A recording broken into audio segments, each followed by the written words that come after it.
এটা শুধুমাত্র এনএনজেমস এর খেয়েই দিব, আমি বাকিদের দিব না আর কি। আনসারগুলো আনসারের ব্যাখ্যাটা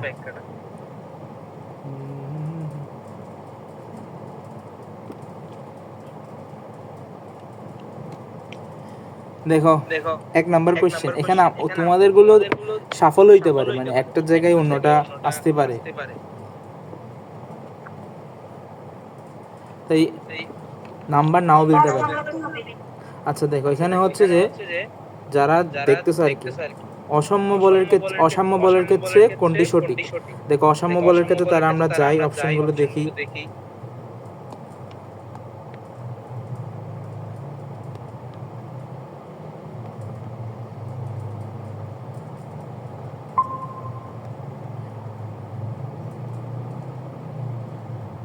এই দেখো অসাম্য বলের ক্ষেত্রে আমরা কালকে পড়ছিলাম কি, মান ও দিক থাকে, মান ও দিক থাকে, কিন্তু আমার এখানে কি বলছে,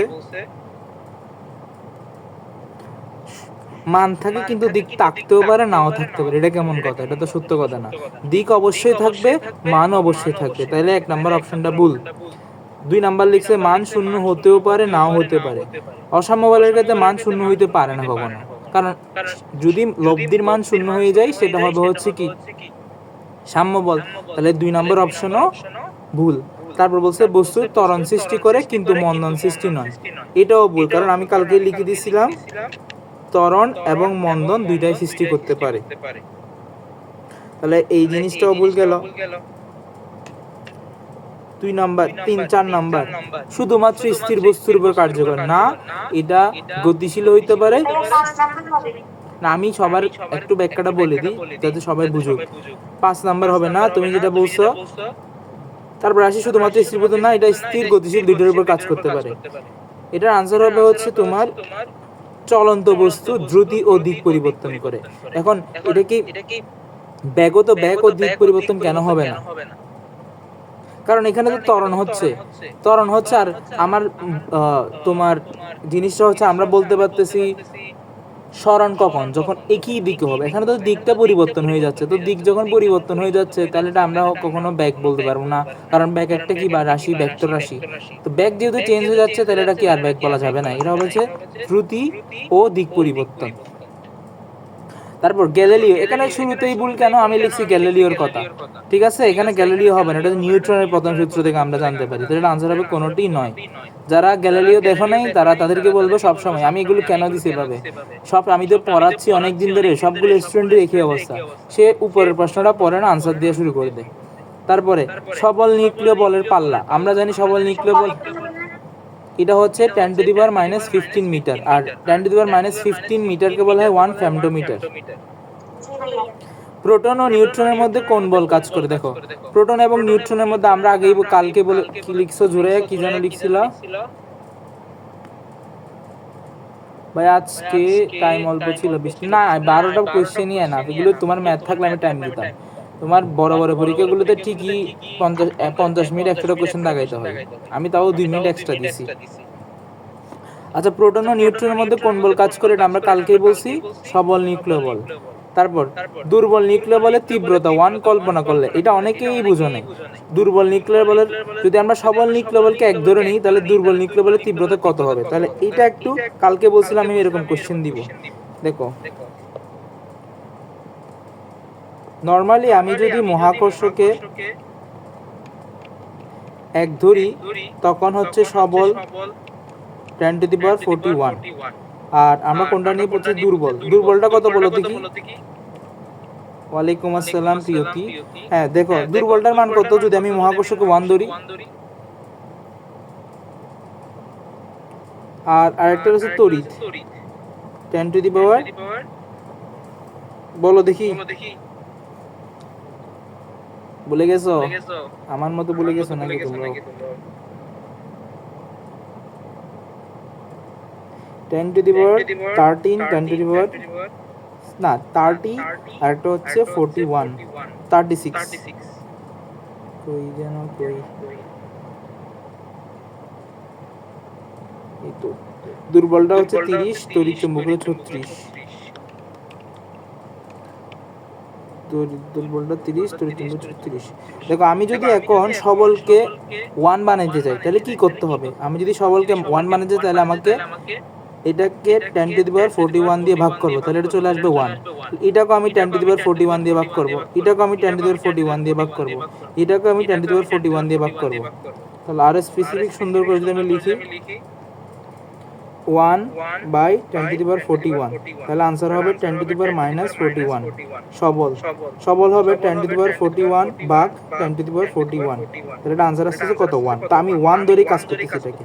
এটার সাথে তুলনা করলে এটা দুর্বলটা কি হবে? 10⁻30/10⁻41, এটার আনসার হবে কত? 10⁻−11। তড়িৎটা কত হবে? 10⁻13 36 10⁻41, এটা হবে কত? 10⁻34 -41 -5। বুঝতে পারছো এখন আনসারটা?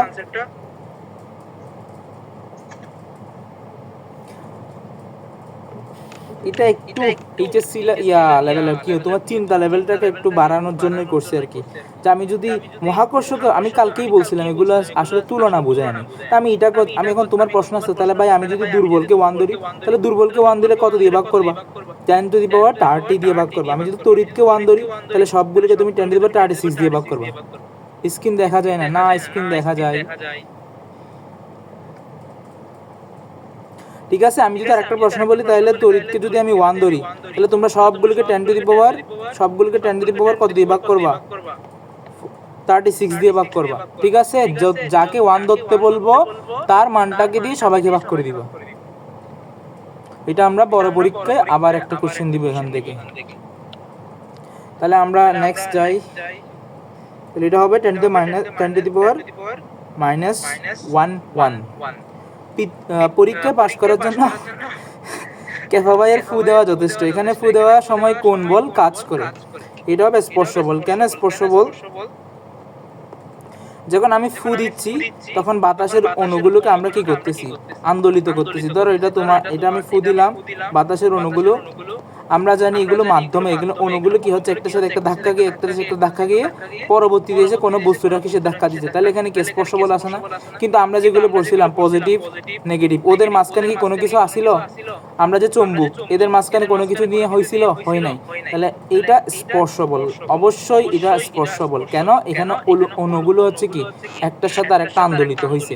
অনেকের এটাতে বুঝতে কষ্ট হয়েছে, সেজন্য। আবার বলি, বাতাসে যখন আমি, হ্যাঁ বলো।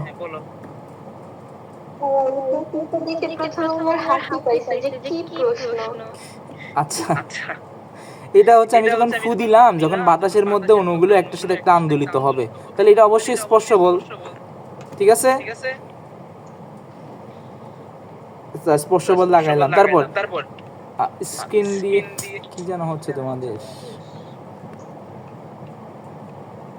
স্পর্শ দিয়ে পরে জানি তো ভুল করবো, আমি কেমনে বলছি 15 নাম্বার কে বাবা চ্যালেঞ্জ করো। আচ্ছা, 1 কেজি লোহা ও 1 কেজি তুলার মধ্যে কার জড়তা বেশি? দেখলাম অনেকে অনেক কিছু দিলা। আরে পাগল, 1 কেজি লোহা মানে যে কথা, 1 কেজি তুলা মানে তো সেম। তো তুলনা সমান হলে তাদের দুটোটাই সমান হবে জড়তা। আমরা জানি জড়তা সমান কি, তাদের ভরের পরিমাণ। তো ভরের পরিমাণ সমান। এবং আমাকে হচ্ছে এখানে কি কেউ স্কাউটে আসো, কেউ প্রেসিডেন্ট স্কাউট পরীক্ষা দিছো বা প্রেসিডেন্ট স্কাউট পরীক্ষা দিচ্ছ?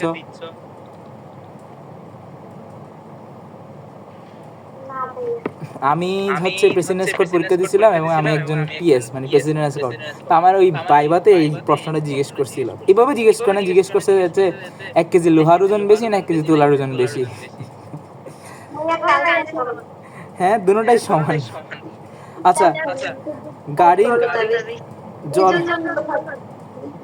গাড়ির ব্রেক চাপলে যদি সামনের ট্রাকে ধাক্কা লাগে এবং চলতে শুরু করে, তাহলে স্থির ট্রাক গতি জড়তা। কারণ ও আগে স্থির ছিল, কিন্তু তার উপর পিছন দিকে এসে যে গাড়িটা চলছে ওইটার কিন্তু গতির কারণে গাড়িটা চলা শুরু করছে, এই জন্য বলছে কি গতি জড়তা। আচ্ছা, বল দয়ের পাল্লার ঊর্ধ্বক্রম, এটা কে যেন আমাকে দেখাইছিল, ফারিন মনে হয়, তোমার সমস্যা দেখা দিছিল যে এখন পাল্লার ঊর্ধ্বক্রম বলতে কি বুঝেছে? ছোট থেকে বড়, তাই না? ঊর্ধ্বক্রম বলতে কি বোঝায়? ছোট থেকে বড়। তাহলে আমরা পাল্লার চার্টটাতে যাই। দেখো পাল্লা এখানে সবচেয়ে বেশি কার?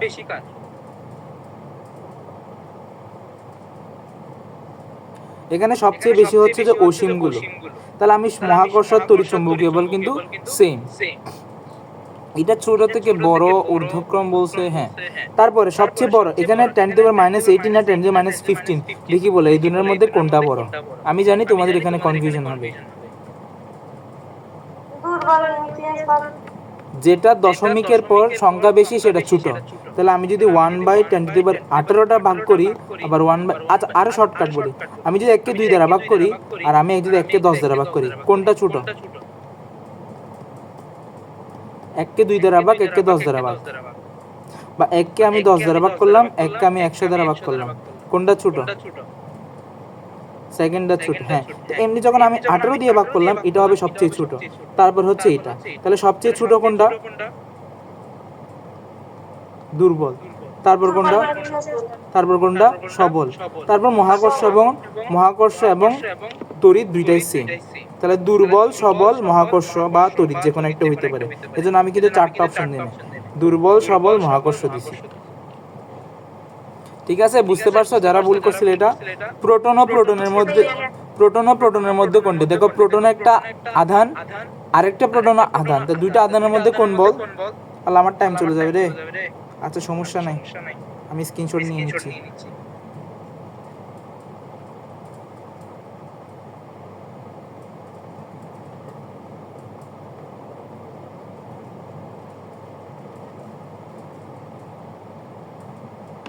বাকি রইল কোনটা? বীজগাণিতিক।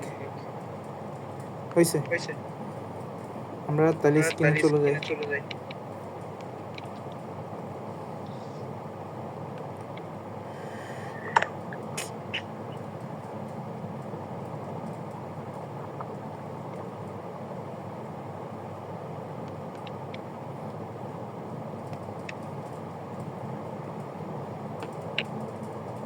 এটাতে আনসার করি তাহলে।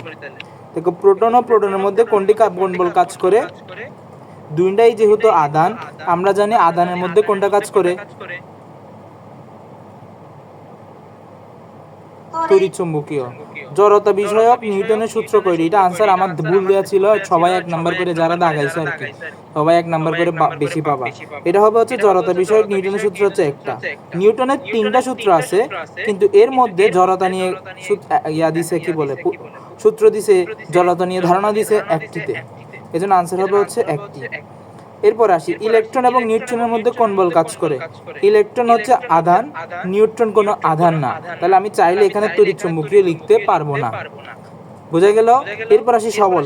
সবল তো কাজ করে প্রোটন আর নিউট্রনের মাঝখানে, এটাও হবে না। দুর্বল কাজ করে হচ্ছে তোমার পরমাণুকে অস্থিতিশীল করতে। তো বাকি রইল কি? পৃথিবীর সকল বলই মহাকর্ষ বল। এই সূত্র দিয়ে আমি বলতে পারি এটা হচ্ছে মহাকর্ষজ বল। কোনো কনফিউশন আছে কারো? হ্যাঁ। ইলেকট্রন এবং ইলেকট্রনের মধ্যে কোন বল কাজ করে? ওই যে ইলেকট্রন আধান, এটাও আধান, দুইটা আধানের মধ্যে তড়িৎচুম্বকীয় বল। এখন আমি কি এখানে কোনোটা বইয়ের বাইরে থেকে প্রশ্ন করছি আর না পারার মতো প্রশ্ন? এটাই তো তোমাদের বিপদে ফেলতে মজা লাগছে আজকে। 14 নাম্বার, 1 লিটার পাত্রে কোনটা জড়তা বেশি? দেখো, 1 লিটার বলতে কালকে আমি একটা প্রশ্ন সলভ করছিলাম, যেটাতে ছিল সম আয়তন। তো সম আয়তন বললে যার ঘনত্ব বেশি তার জড়তা বেশি। এখানে কোন ঘনত্ব বেশি? 1 লিটার পাত্রে কার ঘনত্ব বেশি হবে? বাতাস, পানি না লোহা? 1 লিটার পাত্রে বাতাসের ঘনত্ব বেশি হবে না? লোহার ঘনত্ব বেশি পানি বা বাতাস থেকে। তোমরা 4টা সেজন্য বলছিলাম এখান থেকে পড়ে নিতে, কিন্তু আমি মান দিই না। আমি যদি তোমরা যদি পড়তা তাহলে একবার বুঝতে পারছো, হ্যাঁ এটা তো আমি বেশি পড়ছিলাম। নিউক্লিয়াসে বিদ্যমান মৌলিক বল কোনটি? আমরা জানি মৌলিক বল 4টা, কিন্তু নিউক্লিয়াসের মধ্যে আছে হচ্ছে কয়টা? সবল নিউক্লিয় বল, দুর্বল 2টা। তারপর আসি এখন 3 নম্বরে, পৃথিবীর সকল বল মহাকর্ষজ বল, কিন্তু সকল মহাকর্ষজ বল অভিকর্ষজ বল না। এটা তো সবাই পারার কথা।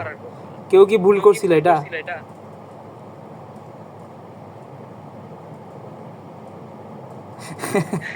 কি লিখছ? এটা কি কেউ ভুল করছিল? ওই ব্যক্তি তু দিল, আমাকে ফেল করার হাত থেকে কেউ বাঁচাতে পারবে না। তুতু না ফু ফু, আল্লাহ ওই ব্যক্তি আমি। তুতু না ফু। আচ্ছা দেখো, এটা সকল অভিকর্ষজ বল বলতে কি বোঝাচ্ছে? পৃথিবী এবং যে কোনো একটা জিনিসের মধ্যে বলকে বলা হয় অভিকর্ষজ বল। তারপর হচ্ছে মহাকর্ষ বল বলতে যে কোনো দুটি বস্তুর মাঝখানে। তাহলে আমরা বলতে পারি সকল অভিকর্ষজ বল মহাকর্ষ বল। কিন্তু আমি যদি বলি মঙ্গল আর চাঁদ, এটাকে আমি কি অভিকর্ষজ বল বলতে পারবো? পারবো না। কিন্তু এটা বলতে গেলে একটা মহাকর্ষজ বল। এজন্য বলছি এটা হবে কি ট্রু। মহাকর্ষ বল অভিকর্ষ বল নয়। তেজস্ক্রিয় এটার জন্য কোন বল কাজ করে? এটা তো আমরা জানি। বিধাগয়ের জন্য কোন বল কাজ করে? দুর্বল নিউক্লিয় বল। তারপর আসি প্রোটন নিউট্রনের মধ্যে। এটা তো চলে আসছে। প্রোটন একটা আধান, নিউট্রন হচ্ছে আধান না, কিন্তু এটা আমরা জানি প্রোটন নিষ্ক্রিয়র মাধ্যমে কি সবল নিউক্লিয় বল। তারপর আসি 19 নাম্বার, এটাও কালকে পড়াইছি। কোন দুইটি বলকে একীভূত করা সম্ভব হয়েছে? তড়িৎ এবং দুর্বল নিউক্লিয় বল। বাকি রইল লাস্ট আরেকটা কোশ্চেন, সাম্য বলের বীজগাণিতিক। এটা কালকে আমি বারবার বলছিলাম যে বলের লব্ধি এগুলো সব ভেক্টর রাশির লব্ধি হয় ভেক্টর নিয়মে, বীজগণিতিক নিয়মে না। তাহলে এটা হবে হচ্ছে ফলস। কারো কি কোনো প্রবলেম আছে এই 20টা কোশ্চেনের মধ্যে?